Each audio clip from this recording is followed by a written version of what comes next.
Welcome back to the shop for part 2 of the detailed C6 Corvette cam swap. In part 1 of the video, we completed the following disassembly steps. And if you missed that video and you want to watch it first, there's a link to it right up here.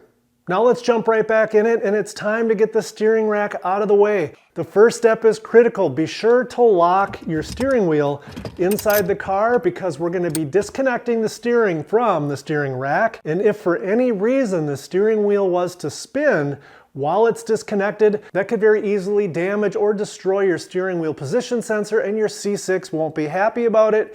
Your active handling won't work, and it's going to cost you a fair bit of money and quite a bit of time to replace it. So be sure to secure your steering wheel. Now let's get back underneath the C6 and start removing some bolts. Toys for life. One last thing before starting the rack removal is to remove the main serpentine belt. This is super easy, but be sure to get a good look at how the belt moves around the water pump, alternator, power steering pump, and idler and tensioner pulleys. Shoot a quick video of your own or use this one for reference because it can be a bit tricky to find the correct route if you don't do this often. Let's start by removing the ABS pump support bracket. There are 2 bolts that hold it to the cradle and 2 nuts that hold it to the ABS pump. A ratcheting wrench breaks the nuts loose, and then you can usually finish them by hand, and then go ahead and remove the bolts that go into the cradle. Moving up top, the ABS pump will be hanging without the mount, so I like to rig up a support system so the brake lines don't have to do all of the work. Now I can go back underneath and remove the mounting bracket. When the bracket is removed, I put its bolts back where they go so I cannot lose them or mix them up with other bolts for other components. While I was up top hanging the ABS pump, I took the opportunity to remove the bolt holding the steering shaft to the steering rack, and you can see its head right here. To get at it, use a socket on a long extension with a wobble drive and insert it just ahead of the alternator. Now I can break the bolt loose and then remove it with the electric ratchet. Then by using your hand alone, you should be able to reach in and pull the steering shaft off of the steering rack nub and set it off to the side. This is a good time to make a note of where you have any hydraulic leaks, if any, from your steering rack, and where they are. You can see something's been leaking here, but it's very light because it's a dry, slow buildup of grime. I'm not worried about it. There's nothing dripping, and my reservoir never needs refilling. So I have no problems in my own car reusing this rack. Now let's remove the tie rod to steering knuckle connections. This takes an 18mm wrench to loosen the nut and an Allen head socket to keep the ball joint shaft from spinning. Then, leaving the nut engaged in the threads of the stud several turns, I give it a couple of love taps with a lead hammer, and it usually doesn't take much to break it loose since these knuckles are made of aluminum. Now we can remove the bolts holding the rack to the cradle, and both sides of the bolt take an 18mm. It takes a little feeling and finding the right path, but you can use a combination wrench on the back side and an impact on the front side.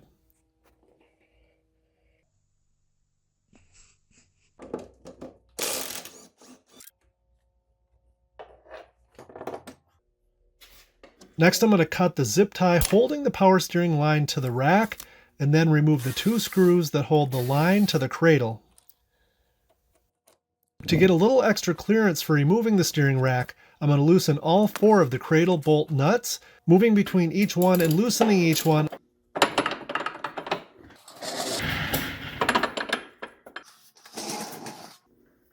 A little at a time until they are engaged, but plenty of bolt threads are still showing.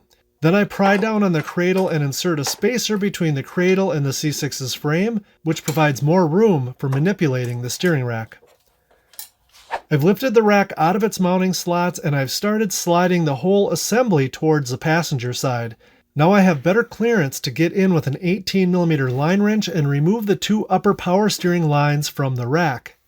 But first I clean them thoroughly with solvent, a brush, and compressed air, to minimize the chance of any debris getting into the rack when the lines are removed. Dropping the cradle allows you to move the rack forward a bit and rotate it slightly, giving you better access to the power steering lines.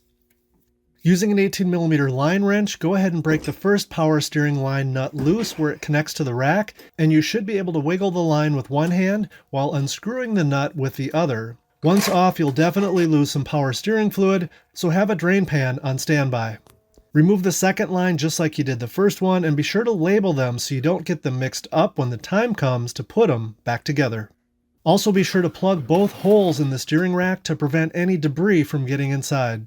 Now carefully rotate the rack and start its journey further towards the passenger side, being careful not to damage the accordion-style dust boots. Now carefully take your time and manipulate the rack to the passenger side, far enough so you can get the driver's side tie rod end inside the engine bay side of the cradle, and then pull it out and down, and now you can carefully slide the rack out by moving it back to the driver's side and down and out. Now you can pat yourself on the back, the steering rack has been successfully liberated. Time to unload the air conditioning belt tensioner and remove the air conditioning belt, and since I have both belts handy, let's give them a quick inspection. They both look to be in good shape to me, so they're getting reused. Now it's time to remove the 24mm bolt holding the vibration damper on, and if it was installed correctly, it's on pretty tight. To remove it, you can either use a 1/2-inch drive impact gun if yours is powerful enough, or you can use a long breaker bar. If you do use a breaker bar, you're going to need to hold on to the damper with something like this holding tool from Summit Racing, or you'll need to lock the flywheel with a locking tool like this one to prevent the crankshaft from turning. I typically use an impact gun to remove the bolt, but I'll go ahead and demonstrate the breaker bar with damper holder tool method. As you can see, it's tight, but it's no match for a decent long 1/2-inch drive breaker bar, and once it's loose, you should be able to remove it by hand. Now we need to break out the puller tool to remove the damper from the crankshaft. After adding a drop or two of oil to each end of the rod, the tool is set up like so onto the harmonic balancer. Then I use a ratchet to tighten the bolt, which will remove the damper from the crankshaft snout. This one looks to be a GM damper to me, and it looks too good to be original. However, GM dampers do not have the best reputation for lasting a long time, so it's going to get replaced. Time to check on all of the idler and tensioner pulleys. I simply spin each one and feel if it's smooth as it should be or if it's a little rough. At the same time, I listen carefully and they should all be very quiet. Finally, I give each one a tug and a twist and see if any of them are showing any signs of looseness or play in their bearings. Fortunately, mine all easily passed the tests, and so I'll be reusing them. The water pump is coming off next, so I sealed the crank up pretty good to prevent antifreeze from getting inside the engine when the pump is pulled off. And now I'm going to go up top and remove the remaining hoses from the water pump. Coolant hose springs, they're my favorite. Now I can remove the 6 10mm bolts securing the pump to the engine. There are 3 on the passenger side and 3 on the driver's side. This pump has some good gasket seal, so it takes a little bit of prying before they give in. Now a quick look at the water pump shows me there is no sign of leakage from the seal and the bearings feel smooth, plus it doesn't look original to me, so I'm satisfied and I'm going to be reusing it. Finally, we're at the timing cover, and there are 2 bolts that come up from the oil pan straight up into the cover, and then a series of bolts around the perimeter of the cover holding it to the engine. The AC tensioner pulley is in the way of one of the bolts, so let's zip it off. Back up top, and it's time to remove the 10mm timing cover bolts that are around the perimeter of the cover. I broke them loose by hand, and now I'll use the magic ratchet to get them the rest of the way. To get the 2 bolts that screw in straight up from the front of the oil pan, I broke them loose with a 10mm line wrench first, and now I'll get them the rest of the way with a 10mm ratcheting wrench, and then by hand. This idler pulley is in the way of one of the timing cover bolts, so it has to come out. Now I can remove the bolt behind it, plus one more. Next, I disconnected the plug from the wiring that goes to the cam position sensor, and I'll remove the final bolt holding the cover on. Now the timing cover can finally be removed. Inside the cover tells a story about how this engine has been maintained.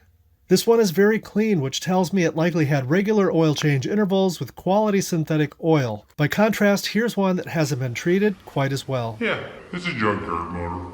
Taking a quick peek at the timing chain set, I'm almost positive it's the original with over 100,000 miles on it, so I placed an order for a new Cloy's billet single roller setup, and hopefully that'll be here in a couple of days.